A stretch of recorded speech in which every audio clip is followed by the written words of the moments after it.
Olá, seja bem-vindo a esta série Atos dos Apóstolos de Lucas, o Espiritismo e a Mediunidade. Desde o início, essa série, eu venho pegando o livro Atos dos Apóstolos, que é livro escrito por Lucas, porque é a continuação da história do Cristo, só que ele vai contando através dos apóstolos. Não de todos. Ele pegou mais do Pedro, do Paulo, mas o importante é ele chamar a atenção daquele início do cristianismo. É como se fosse um livro de história do início do cristianismo, mas o que chama a atenção nesse livro é um fenômeno mediúnico que é imenso. Por isso que eu chamo a atenção do Atos dos Apóstolos, o Espiritismo e a Mediunidade. Porque se você conhece mediunidade, é muito mais fácil de você entender esse brilhante livro que é o Atos dos Apóstolos. Você vai entender. Porque o Lucas escreve com aquela maestria dos gregos. O Lucas era um homem culto, de muita cultura, conhecia a cultura grega, ele é grego, conhecia, tinha um domínio, escrevia muito bem, muito bem. E ele vai pegando o livro, você vê que o livro o Evangelho segundo Lucas, ele vai até quando Jesus vai tendo aquela ascensão. Ascensão e depois o Espírito desce que começa o fenômeno mediúnico. Aí o fenômeno mediúnico que o Lucas chama a atenção lá no Pentecoste, que a mediunidade é a serviço do Cristo e para o Cristo, a partir daquele instante dá um sentido. Mas o Espiritismo chega para explicar a mediunidade de uma forma científica, de uma forma que possa ser entendida pela ciência, compreendida. E a ciência já discute e já entende uma série de coisas do fenômeno mediúnico. Já dá para conhecer, inclusive, reações químicas, física, agora a física quântica está trazendo uma série de outras explicações para você poder entender o fenômeno mediúnico. Então, neste capítulo, que eu peguei, é capítulo 20 do livro Atos dos Apóstolos, da edição atualizada do Ferreira, que é a que eu estou usando, por ser a mais usada aqui no Brasil. E capítulo 20, do versículo 7 até o versículo 12. Então, ficou escrito assim: Paulo em Troade. O Paulo estava vindo, fazendo a viagem. Ele vai na direção de Jerusalém, de volta, porque Jerusalém estava tendo um conflito e precisava dele para acalmar. As pessoas lá do judaísmo que aceitou o cristianismo não entendia como é que alguém podia ser gentil e virar logo para o cristianismo sem passar pelas fileiras do judaísmo. Estava dando uma crise grande de interpretação, crise cultural só. Mas o Paulo precisava acalmar. E ele ia, mas ele sabia o risco que estava correndo. Já tinha sido informado que ele ia ter prisões com ele e grandes aborrecimentos. Mas é assim que o Paulo escreveu no capítulo 20, versículo 7, e o Ferreira traduziu. Paulo em Troade. Ele diz assim: no primeiro dia da semana, lá em Troade, nós nos reunimos a fim de partir o pão. Paulo, que pretendia viajar no dia seguinte, falara aos irmãos e prolongou a mensagem até meia-noite. Então ele ia viajar no dia seguinte e ele estava lá com os companheiros. Partiram o pão, aqueles momentos deliciosos, ele falando. E como ia, a fala do Paulo, um grande orador, um grande conhecimento, foi levando aquilo até meia-noite.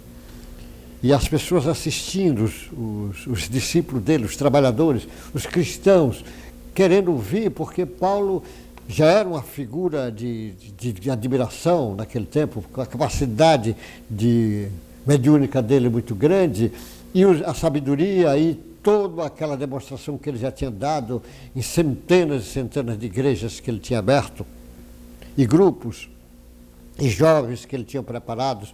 Paulo preparava muitos jovens. E ele disse: Havia muitas lâmpadas no cenáculo onde estávamos reunidos. Um jovem chamado Eutico, que estava sentado numa janela, estava sentado na janela, o auditório ali na janela. Só que a janela era alta, era um terceiro andar. Você imagina o ambiente que ele estava falando lá em cima. Adormecendo profundamente durante a prolongada mensagem de Paulo, vencido pelo sono, caiu do terceiro andar abaixo. Quando o levantaram, estava morto. Ele caiu. Foram lá e disseram, o homem morreu. Mas Paulo desceu, inclinou-se sobre ele e, abraçando-o, disse: não fiquem alvoroçados, pois ele está vivo. Subindo de novo, Paulo partiu o pão e comeu, e lhes falou ainda muito tempo, até o amanhecer, e assim partiu. Então conduziram vivo o rapaz e sentiram-se grandemente confortados. Você veja essa lição em Troade. É muito interessante, porque no Novo Evangelho, tem 5 casos que ele chama de ressuscitação. O primeiro caso é lá com Jesus, da filha do Jairo, que lhe disseram morreram. E Jesus disse, ela apenas está adormecida, ainda não morreu. E vai lá e manda a menina, Talita, levanta. E ela levanta. Quando ele entra lá na casa do Jairo, que era chefe de uma sinagoga, mas o desespero da filha dele, adolescente, que estava muito ruim, vai procurar o Cristo, e disseram para ele, sua filha morreu. E Jesus vai lá e tira. É um impacto imenso. Mas ali ele diz que ela apenas dorme. Ele não falou que desencarnou.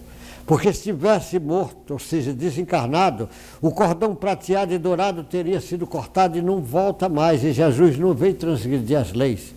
É que com a mediunidade, a capacidade de Jesus, ele via que o espírito ainda estava ligado. Estava ligado. Ele sabia que não tinha desencarnado. Por isso que ele vai lá e faz. O mesmo fenômeno acontece com a viúva, o filho da viúva de Naim, que Jesus vem. Vem aquele velório trazendo, vão levar para o cemitério o corpo, no caixão vem do rapaz que era filho único de uma viúva, as pessoas na cidade de Naim todos sensibilizados, porque aquela viúva perdeu seu filho único, a gente sabia o significado daquilo, e Jesus vem do lado de cá, o contrário, está vindo para aquela região, e aí ele vê e manda parar a caminhada para o enterro, eles botam o caixão no chão e Jesus manda o rapaz levantar. Ele também sabia que o rapaz apenas dormia, não tinha desencarnado. Ele sabia, está lá escrito. O mesmo fenômeno vai acontecer no episódio do Lázaro. O Lázaro, irmão da Maria e da Marta. O Lázaro também, eles achavam que tinha morto e Jesus disse, ele apenas está dormindo. Ele não morreu, está dormindo. É assim que ele fala. E manda o Lázaro levantar e causa aquele impacto. Mas nós vamos ver também um episódio desse lá com Pedro, logo no início do trabalho dele, lá com Dorca. A Dorca era uma senhora que ajudava muito aquelas mulheres, as pessoas viúvas, e era muito querida na cidade, e o Pedro faz ela também de novo, que achavam que ela tinha morto, e o Pedro manda ela levantar e ela levanta. Agora nós vamos assistir o mesmo episódio lá em Troade, agora com Paulo, com a mediunidade do Paulo, desse jovem Eutico, que estava na janela assistindo. A janela é como se você estivesse olhando para dentro e para fora. Às vezes é preciso você ter cuidado quando está na janela, às vezes ficar dentro e não do lado de fora. Às vezes você está na janela, está prestando atenção, muita coisa lá de fora. Mas o jovem adormeceu, caiu no sono profundo e caiu do terceiro andar. E você vai ver que lá as pessoas desesperam, disse, morreu.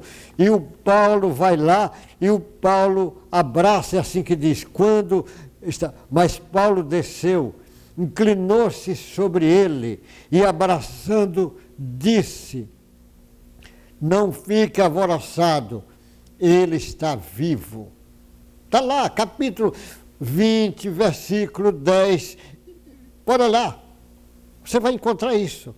No versículo 10 diz assim, ó, mas Paulo desceu, inclinou-se sobre ele, abraçando e disse, não fique alvoroçado, pois ele está vivo. Ou seja, o espírito dele ainda está lá, ligado.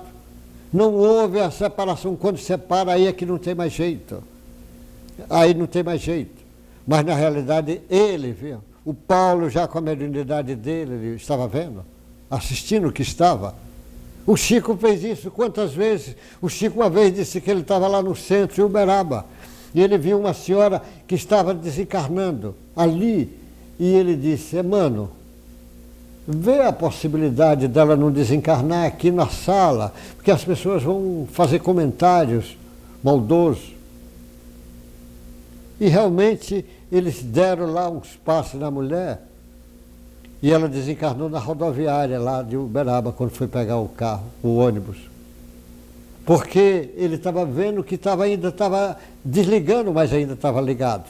Se o Chico via isso, imagina o Paulo via. Então, é o fenômeno mediúnico que tem aqui. Esse Deutico é fantástico, é igual o fenômeno mediúnico lá com a Dorca, lá com Pedro, que é o mesmo fenômeno mediúnico lá de Jesus, com Lázaro, com a filha da viúva de Naim, com a filha de Jairo. É o mesmo fenômeno. Agora a mediunidade você aí pode entender, inclusive dessa ligação. Cordão prateado e dourado, para aqueles que acham que é espiritismo que fala, vai lá no livro no Velho Testamento, você vai ver, vai encontrar lá, do Salomão falando dos cordões prateado e dourado, fala.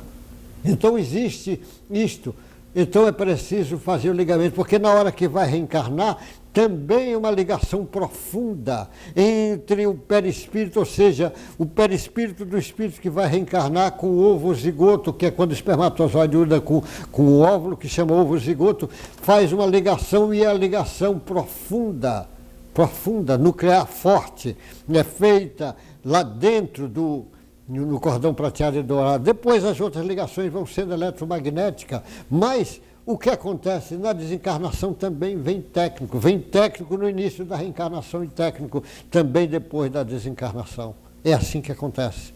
Então, aqui é um fenômeno mediúnico.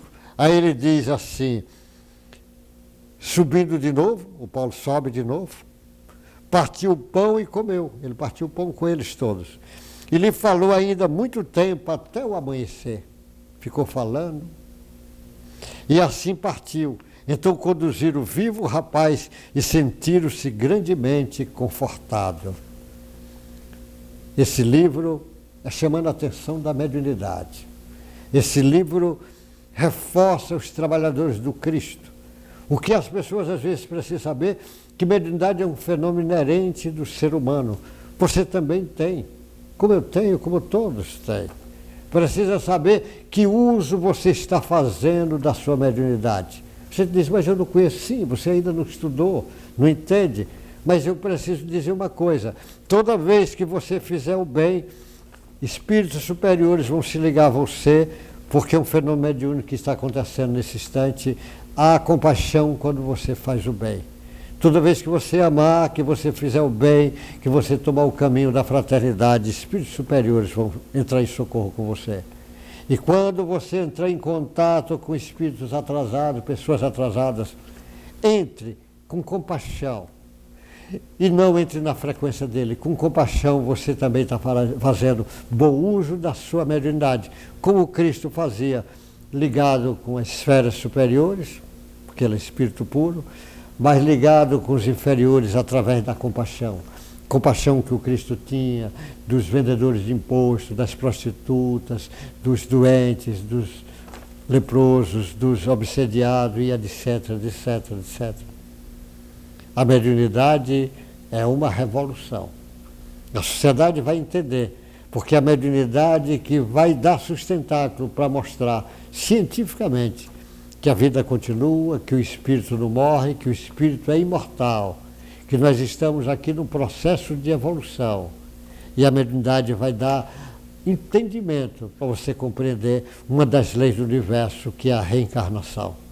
Meu irmão, que Deus te guarde, boa sorte e até o próximo encontro nosso.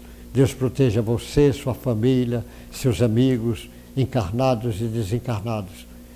Continue nessa série. Muito obrigado pela sua atenção e sua consideração nessa série Atos dos Apóstolos, o Espiritismo e a Mediunidade. Até o próximo encontro nosso.